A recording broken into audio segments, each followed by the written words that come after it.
Welcome, everyone. So glad you're here today. I have one of the most awesome people I know that I'm interviewing today. I told you I have some people I'm really excited to interview coming up, and this is Santhi, and she is amazing. What I love about her is her wisdom and her eloquence, and she is super articulate. And she is going to bring it today. So I'm going to have her introduce herself because she has so much that I don't even know. And then we're going to go right into the podcast interview. Awesome. Hi, everybody. It is so good to see you guys out there. I know it's like One Direction, but I'm so excited. I know you guys are going to be watching this, and I think it's going to be so much fun. So it is nice to meet all of you. My name is Santhi Tanikela. I'm a pediatrician and I also practice pediatric integrative medicine. And I recently became a life coach because I really wanted to be able to provide a well-rounded picture of wellness to my patients. In other words, like I really wanted to focus on wellness for my patients, and this has been monumental in my practice. So I'm really glad to be here. Thank you, Shari, for the wonderful introduction. Yes, of course. And I love the focus on wellness because so often, as my husband's a physician too, you're just focusing on the problem, which we also teach in Life Coach to let's focus on the solution instead of the problem, right? So I love that. And I'm sure you're an amazing, amazing physician, even though we live too far away for me to bring my kids to you. Okay, so we are talking marriage, as you know, on this marriage podcast. And so Santhi has had so many awesome things that we've talked about and she's going to share with you. So let's talk about what was the hardest part in your marriage before you learned what you know now. So I think I'm going to preface this by saying that both of us went to school together. We both went to college relatively close to one another. We went to two separate medical schools. We went to two separate residencies. And then we, came together again. And so, we were dating the whole time, but it was interesting like that. We developed ourselves over the course of 10 years in a relationship before getting married. And when we did get married, it was really funny to see how much we didn't know about each other. like all of a sudden, and I think my parents had warned me, like, hey, just so you know, when you get married, things change. And I was like, yeah, mom and dad. But yeah, it's true. Like when you get married, all of a sudden you learn these little habits and things. And it was so funny for me to see that we were both control freaks. and and I don't think I quite understood how much of a control freak I was. And now all of a sudden I had to share my title with him and learn how to compromise on things. And that was a really interesting experience. Really interesting. So yeah, I think that was the hardest part. I think too, the other piece that I want to comment on is it's important for people to know that they have the capacity to create their own happiness. And when we started dating, we were like, I think I was 19. I think I was Wow. 19. And so, yeah. And so, I don't think the average teenager understands that happiness comes from within. And I think culturally too, like we are thought to think that if we buy something, you know, if we experience something, right? Like the experience of something is going to buy us happiness, Right. you know, and that's just simply not true, right? Really, happiness has to be created from within. It takes a little bit of effort at times. And so, um, being able to recognize that I couldn't depend on him for my happiness And was somehow really pivotal. somehow don't we think that once we're married, that's the thing? Like they're going to make us happy. At least I did. Like I guess Oh we all yeah. have like this Disney idea of happily ever after once you get married. And that's what we're acculturated to, right? Like we watch Disney, we see princesses, right? Like Cinderella, like, oh, her life was so horrible. And then this dashing prince comes into the picture and fixes all her problems. Like life's not like that. If you have problems before marriage, trust me, you're going to have the same, I'm talking about inner issues, right? Like your inner demons. those demons are going to be with you before and after you get married. Ring, no ring, it doesn't matter. They stick with you until you fix them. So Exactly. Isn't that a yeah, you got bummer? to own You them. have to fix them instead Yeah, of somebody sorry else. guys. What's that? It's a bummer that you have to fix them instead of somebody else. Yeah. So So what other problems came up like that were a struggle, that were just kind of hard? I think understanding each other's cultures, actually. So, um, both of us are Indian, but we're from different areas of India. Mhm. And yeah, like I think the values, the foundational values are very similar, right? Like be kind, be generous, share, right? Like I think that's common amongst pretty much all cultures, Right. right? But individual families have their own culture as well, right? And it's like the simple things like the way you do things. And I'll give like a really little example. My in-laws are incredibly neat, really neat. I love that about them. My family is a little like, and I see where it comes from. Like when my dad was growing up, he was very poor. And and so they hung on to every single resource they had. And he Mhm. carried that mentality all through his childhood into his adulthood. And it trickled down to all of us, right? Like there's three of us children. It trickled down to all three of us. We love to hang on to stuff. It's really hard for us to throw things out. And so this little difference between us is like sometimes it can get to be a big deal. It's not to say that I'm immensely messy, but I think I'm a little too sentimental at times. Mhm.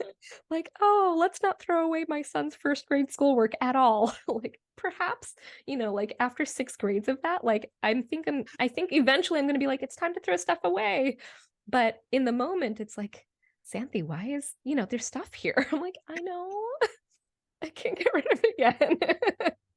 So, yeah, so it's little things like that, like recognizing what your partner's history is like, learning about what their parents are like in a very curious way, not a judgmental way, Mhm. being able to bring that all back into your relationship and understanding why your partner does the things that they do, that can build so much understanding and so much compassion.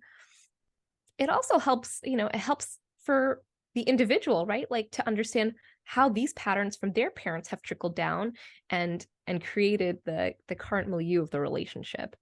Mhm. That's so true. I was talking to a client actually yesterday, and they were saying that they wanted their husband to help out more, and he was not helping out enough, around just in general. And I said, "Have you tried just saying thank you for everything he's doing? Like the dumbest things. Just say thank you. Just acknowledge what he's doing, the things he is doing." And Mhm. she's like, "But," and so she's like, "I'll try it. I'll experiment with it. But I think I mean, like people, what we're taught is to just tell them what they need to do to help us. Like have our own backs, tell them what tell them what we need." And I said, just try it and see." So we talked yesterday and she was like, "This is the weirdest thing. I can't believe what's going on." And she said, "I was really just being compassionate instead of mad and being kind. Like, and every little thing he did, he was I was acknowledging it and saying, "Thanks for doing that. That helped." And that, really, I don't know if I could have done that on my own, if it was like picking something up heavy or whatever. And she goes, "And now he's coming up to me and asking me, like, is there anything you need me to do?" Aw. Just thinking like a lot of the things we've learned in life coaching are counterintuitive almost. It's not quite what we've been taught to do to improve our relationships. It's not the sit down talk like, "You're not helping me. I need more from you." It's a You tweak it. And I think you kind of brought that up when you talked about compassion and curiosity instead of judgment and criticism. And so, can you talk about kind of what you did realize after learning life coach schools and the tools that you're using now in your marriage that you didn't have before? Yeah, so there are certain topics that I think were really, really important. One is one is the concept of the manual. And so the manual refers to us having these unspoken thoughts about how a person should relate to us to make us feel comfortable or happy. In other words, like you can have a manual even before you go into marriage, right? So, for instance, a husband should be a protector, a provider. They should be the breadwinner. They right like all this list of things that we may never realize are preconceived notions or are like judgments on the person that might be coming into our life before they even arrive. And then when they do arrive, we probably don't even tell them that we have all these thoughts and expectations about who they are and how they should function around us. Right. So, Like, like Xanthi, you should be throwing some stuff out, and because we all yeah. have manuals for each other. If we're not onto it, we all do have them. Yeah. Yes, exactly. It's really interesting to see again how we are primed from a very young age to expect our relationships to look, right? Mhm. Disney, Cinderella, our parents, our grandparents, the toys that we are given as children to play with, right? Little girls get tea sets, little boys get dump trucks and tools, right? Like, so interesting how Mhm.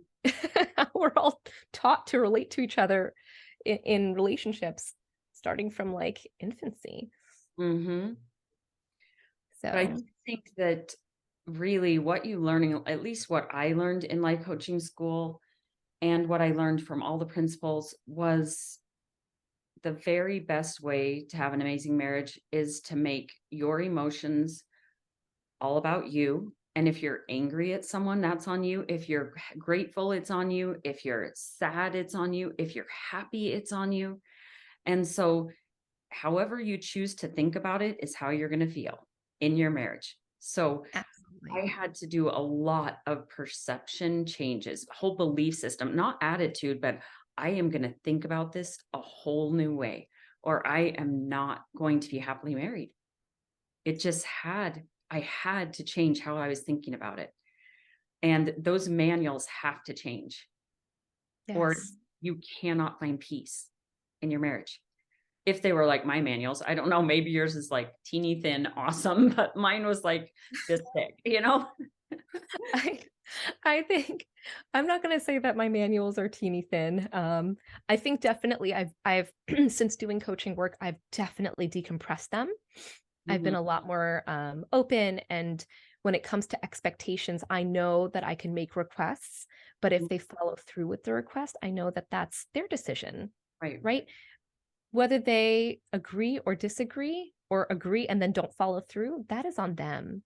Mhm, When I make the request, it's a simple request, and their response is something that I don't need to make about me. Like it right. doesn't have to do with me necessarily. Mhm, So kind of having cleaner boundaries with myself mhm, and dropping expectations. Like some people think that having high expectations of your partner is a good thing, and mhm, I'm actually going to venture to say that having high expectations can actually cause you to feel less, right? mhm, Let me rephrase that. Like it can cause you to feel like your partner will never be good enough. right. Yeah, um I have and to so agree with that. yeah. So I'll give an example. Like if you expect your spouse to protect you, right? And then something happens. Either they're not there or they're not able to protect you, right? Like just think about the opportunity that you lost on learning how to protect yourself, right? Mhm, Like if you learn how to protect yourself, that is actually truly empowering. Like now you know you can do something and you don't have to depend on anybody else to provide that for you. mhm. Super cool. Super cool. So what changes do you think you made that made a difference in your marriage as far as what you've learned? What made a difference the most? I have to pick one. That's really hard.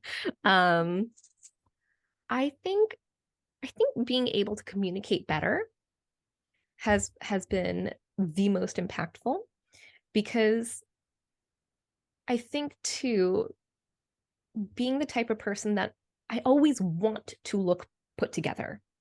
I always want to be impenetrable. In other words, like I don't want to come off as being vulnerable or weak or anything like that, right? And I Mhm. think, unfortunately, I think a lot of that comes from my physician training, right? Like you want to have a specific persona in front of your patients, which Right. honestly, I think, you know, from early on, I started to throw out pieces of that persona a long time ago, but I found that there was still some residual in my personal relationships.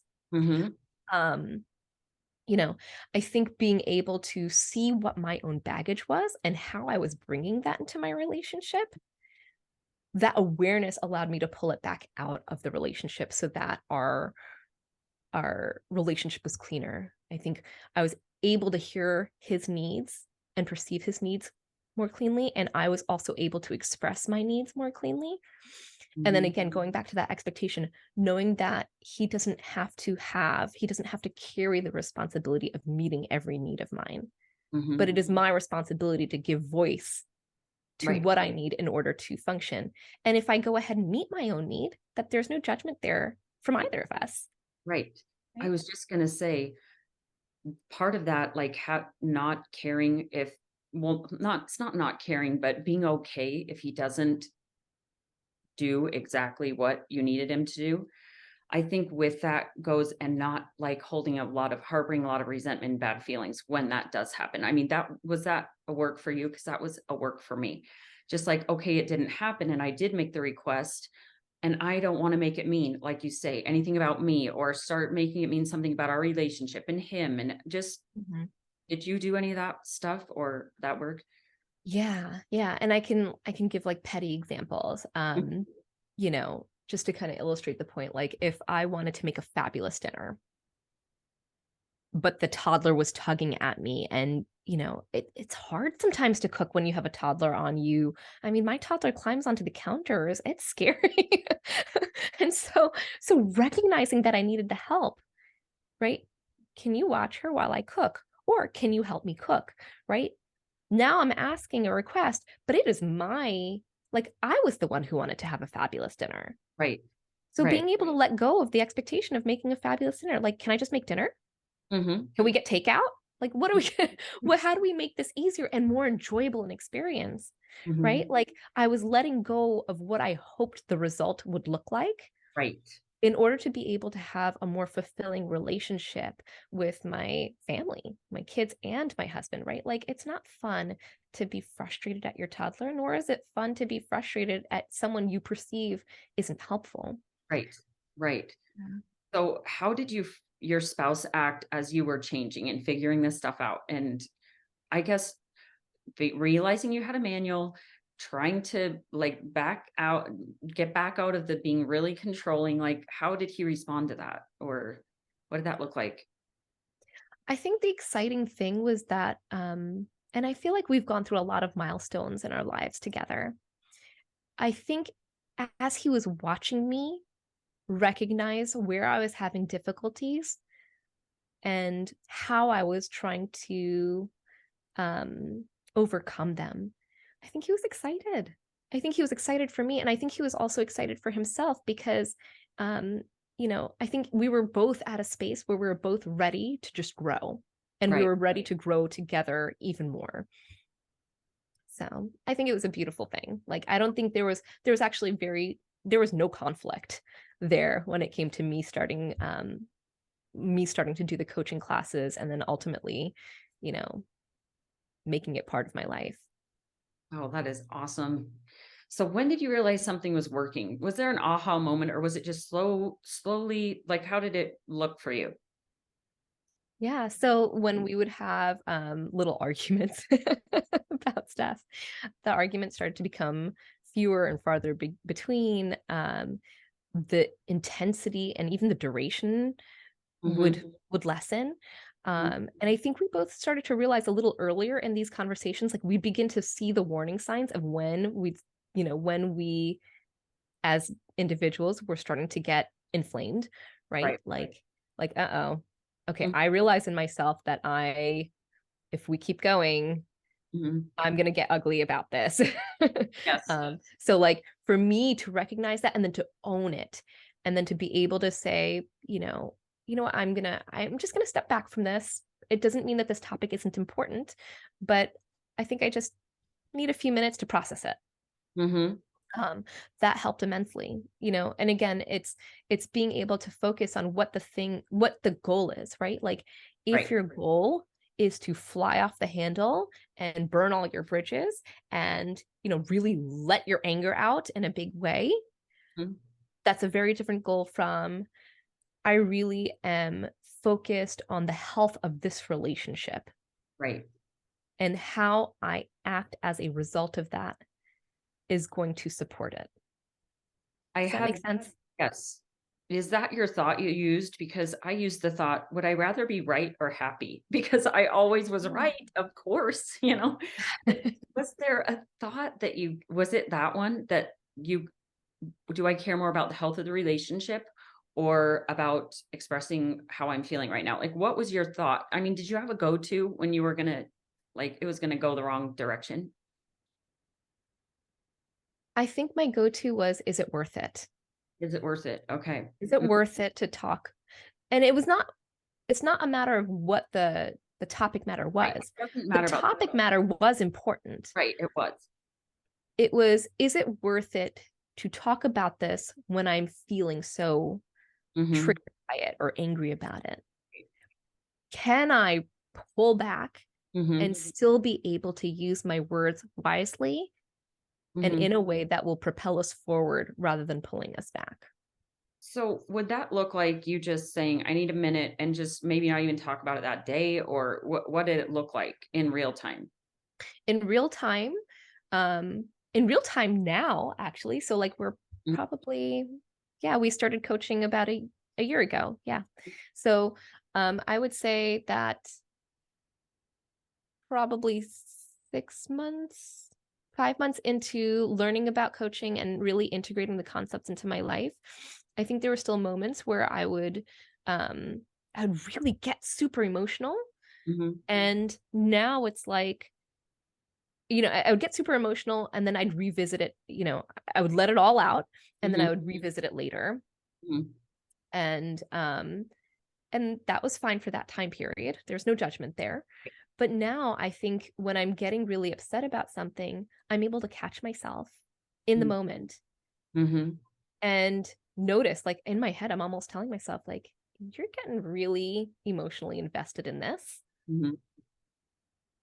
Let's take a breather. Mhm. Let's pivot.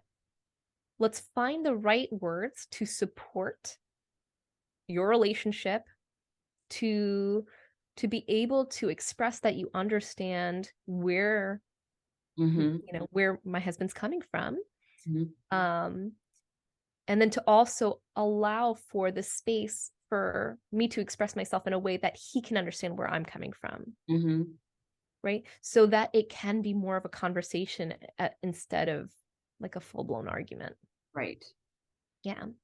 So would that take time? Like, do you just, how can you do it right in the moment now? Like, are you there where you can just figure that out in your head right then during the conversation? Or do you remove yourself for a while? Like, which one of those, or is it just depends on what you're talking about? I think in part it depends on what I'm talking about, but I do think I'm better and better at identifying it during the actual conversation. See, I Mm. can call it a conversation. Isn't that cool? It's so cool. It's so Super cool. cool.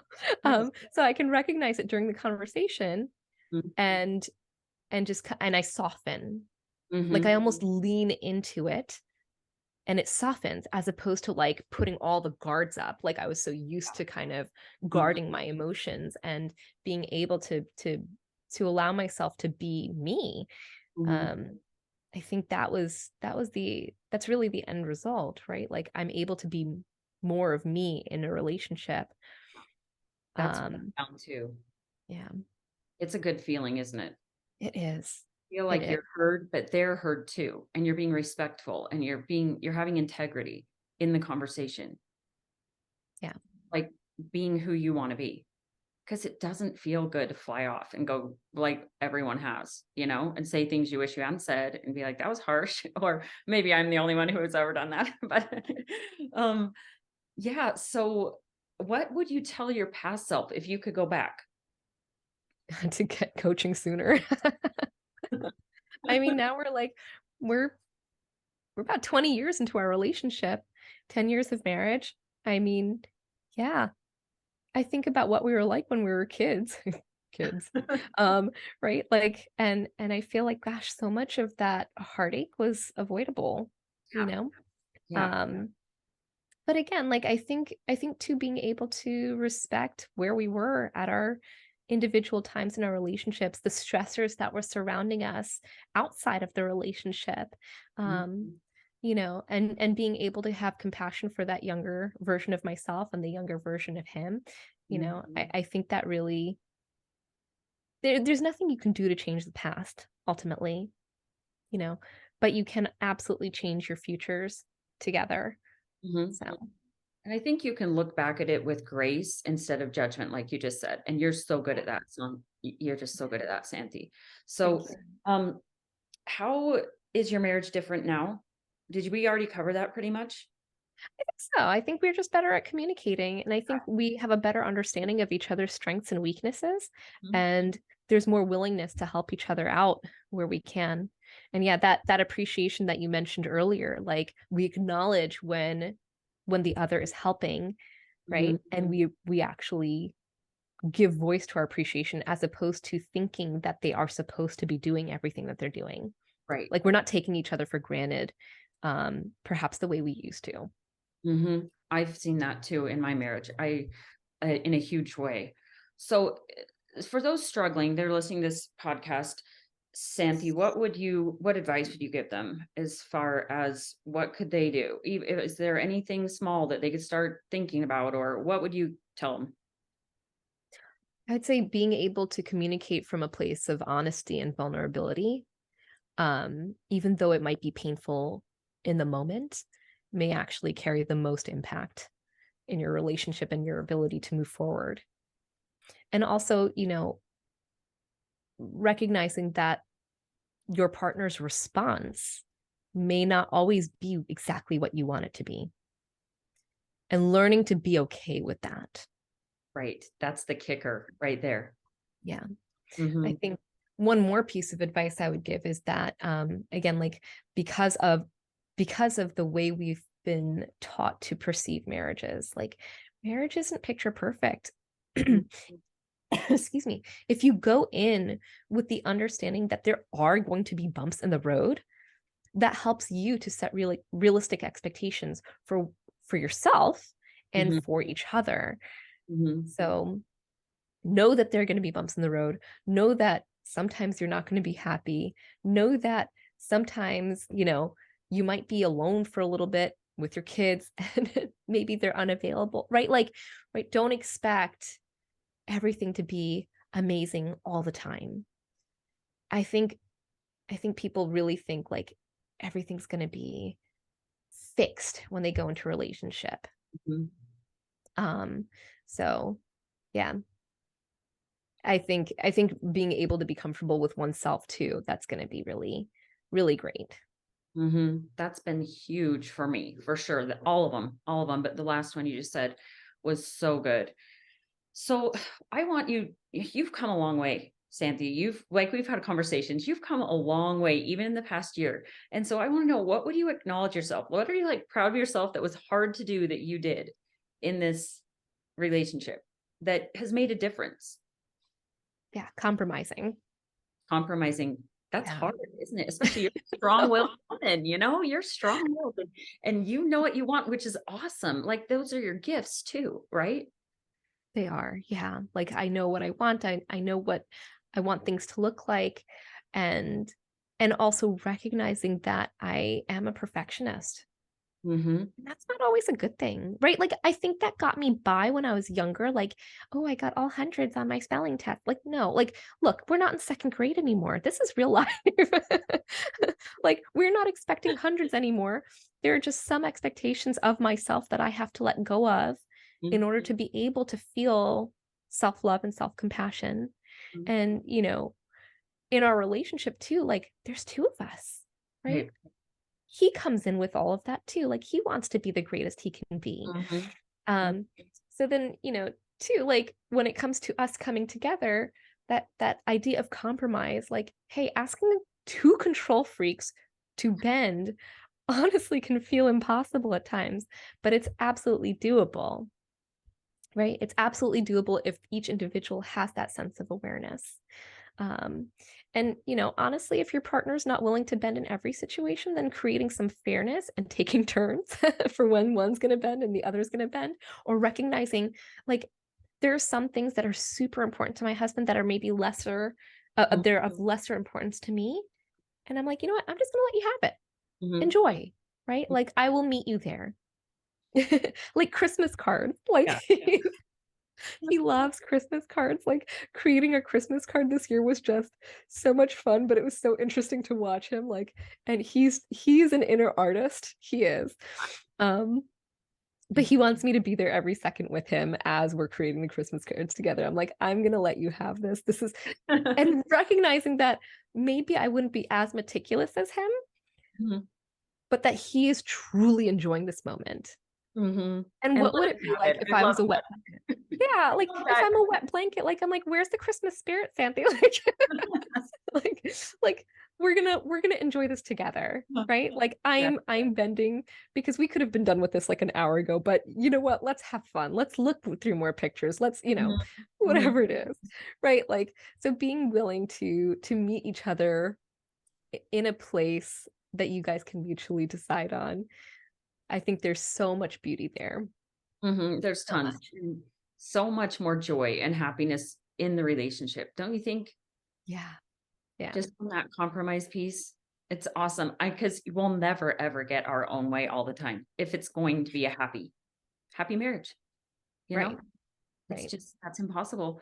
I wanted to just circle back to one thing you said, and it was about how you kind of not lowered your expectations, but just had different expectations for yourself. And then you were able to have more self-love and more. And did you feel like when you were able to do that, that you could then share that with him? Like it was helpful was it easier for you once you did it for yourself, I guess?